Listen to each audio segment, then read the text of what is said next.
দারুণ হয়েছে।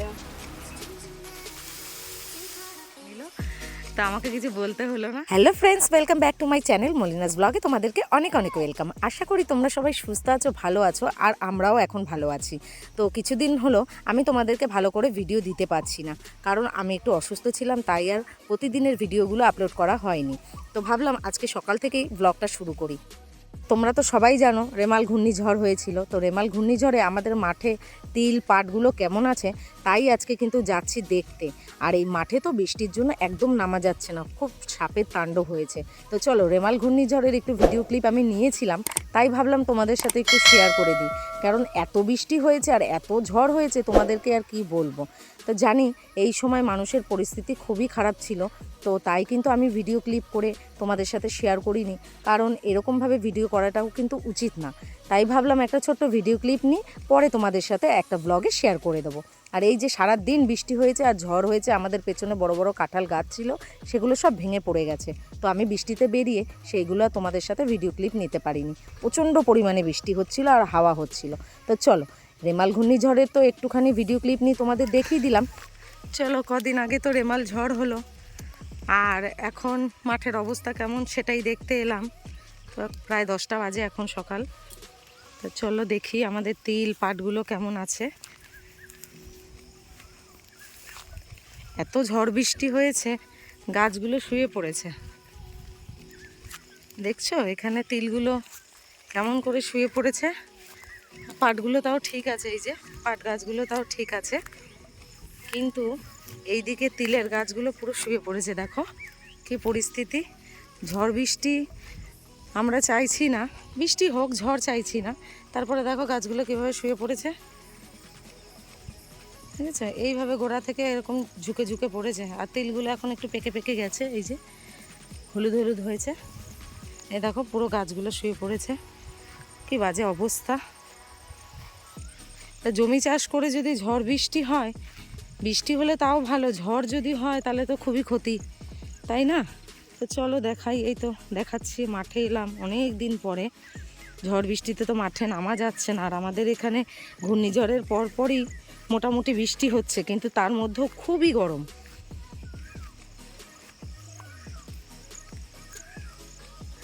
আর আজকে পুরো আকাশে মেঘ করে আছে, একদম রোদ ওঠেনি, পুরো মেঘ আকাশে। গতকাল বিকেলে আমার ছোট ননদের মেয়ে এসেছে। তো দেখো, তোমরা ওকে কোনো দিন দেখোনি, ও আমাদের বাড়িতেই বেড়াতে এলো। আমি যেহেতু বাড়ি থাকি না, সেই কারণে বাচ্চাগুলো আসতেও পারে না। তো গতকালকে এসেছে, তো বললো, ওই নিজে থেকে বললো মামি চলো মাঠে যাব। তাই একটু মাঠে চলে এলাম। আর এই ঘূর্ণিঝড়ের পরে সব দেখালাম তোমাদেরকে কি অবস্থা হয়ে আছে। যে ফলগুলো ধরেছে তিলের, এগুলোও তো ক্ষতি না, কি অবস্থা। মা, এইভাবে গাছগুলো কি পরিস্থিতি হয়েছে দেখো, দেখছো। আর আজ ননদের মেয়ের পছন্দের রান্নাবান্না করব, তো আরও সেই কারণে মাঠে চলে এলাম। তো ও একটু কলার পাতায় রান্না খাবে, তো কলা গাছের সামনেও চলে এসেছি। তো আজকে কলার পাতা দিয়ে কি রান্নাবান্না করব, সারাদিনের ব্লগটা তোমরা দেখতে থাকো, ভিডিওটা স্কিপ না করে। আশা করি তোমাদের ভালো লাগবে। তো চলো এবার কলা পাতা পেরে নিই। আর যেহেতু ও কলা পাতায় রান্না খেতে চেয়েছে, তাই দেখো নিজে নিজেই কলা পাতা কেটে নিল, তো আমাকে কিছু বলতে হলো না। আর এই যে কলা পাতা কেটে নিল। আর একটা কাট, একটাতে হবে না, দে এটা আমাকে দে।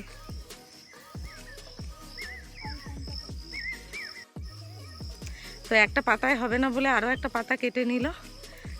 তো আজকে দুজনে মিলেমিশেই আর কি, মামি আর ভাগ্নি মিলে রান্না বান্না হবে। তো নাও, দুটো পাতা কেটে নিয়েছো, চলো এবারে। তো চলো, দুটো পাতা কেটে নিয়েছে, এবার বাড়ির দিকে যাওয়া যাক। আর ওই যে আমার শাশুড়ি দাঁড়িয়ে আছে। তো তিনজনে মিলেই এসেছি মাঠে আজকে। আর কাদা হয়ে আছে, পুরো কাদা। আর কিভাবে পাতাগুলো দেখো ছিঁড়ে ছিঁড়ে গেছে, পাতাগুলো ভালোও নেই। আর এই তো মাঠ থেকে বাড়ি চলে এসেছি, আর রান্নাও এবারে রেডি করব। তো আজকে কি রান্না হবে জানো? আজকে রান্না হবে ডিম পাতায়। তো আমি যেহেতু কলার পাতায় মাঝে মধ্যেই রেসিপি শেয়ার করি, তো আমার ভাগ্নি কিন্তু ভিডিও দেখে আমাকে বাড়িতে এসে বলল, মামি তুমি আজ কলার পাতায় রেসিপি করো। তাই ভাবলাম আজকে ডিমটাই পাতায় দিয়ে দিই। তো এখানে আলু ভাজার মতো আলু কেটে নিয়েছি, পেঁয়াজও আছে, রসুনও আছে, সব কিছু কেটে হলুদ গুঁড়ো, লঙ্কা গুঁড়ো, জিরে গুঁড়ো, ধনে গুঁড়ো, একটু লবণ আর একটু গরম মশলা, আর ওপর থেকে দিয়ে দিলাম সর্ষের তেল। সব কিছু দিয়ে মা ভালো করে এখানে মাখিয়ে নেবে।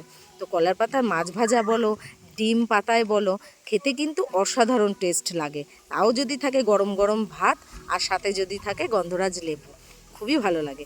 আর এই ডিমটা কিন্তু প্রথমেই সিদ্ধ করে নেওয়া হয়েছে, না হলে কলার পাতা এভাবে করে সাজিয়ে দেওয়া যাবে না।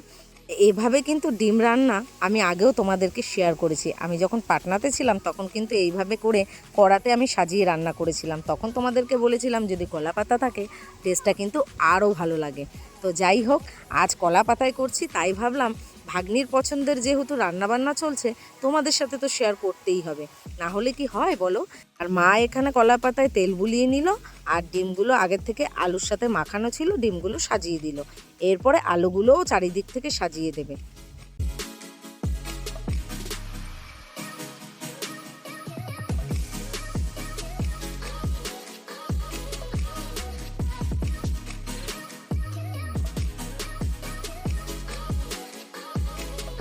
এই তো সব একসাথে করে দেওয়া হয়ে গেছে পাতার উপর সাজিয়ে। এবার আমি গ্যাসে বসিয়ে দেবো। আর গ্যাসের ফ্লেম কিন্তু বারেবারেই তোমাদেরকে বলি একদম কিন্তু কম থাকবে, না হলে পুড়ে যাওয়ার সম্ভাবনাটা বেশি থাকে।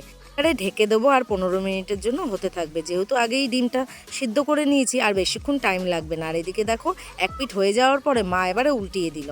তো পাতাটা খুব সাবধানে উল্টাতে হবে, না হলে কিন্তু হাতে লেগে যেতে পারে। আর এই যে কি সুন্দর হয়েছে দেখো, ডিমগুলো দাগ দাগ লেগে গেছে, আর দেখেই মনে হচ্ছে জিভে জল চলে এলো। তো বন্ধুরা একবার অবশ্যই তোমরা কিন্তু এভাবে বাড়িতে ট্রাই করো। আশা করছি তোমাদের রেসিপিটা ভালো লাগবে। আর আজকে যেহেতু ভাগ্নির পছন্দের সব কিছু হচ্ছে, আজকে ভাগ্নিই বলবে কেমন হলো খেতে। তো এখানে ভাত দিয়ে দিয়েছে, আর ভিডিওটা বেশি বড় করব না। দেখো ভাগ্নি কি বলছে, ভালো লাগলে লাইক করো, শেয়ার করো, সাবস্ক্রাইব করো চ্যানেলটি, আর পাশে থাকা বেল আইকনটি অবশ্যই প্রেস করে দিও। দেখা হচ্ছে নতুন একটা ভিডিওর সাথে। বল কেমন হয়েছে।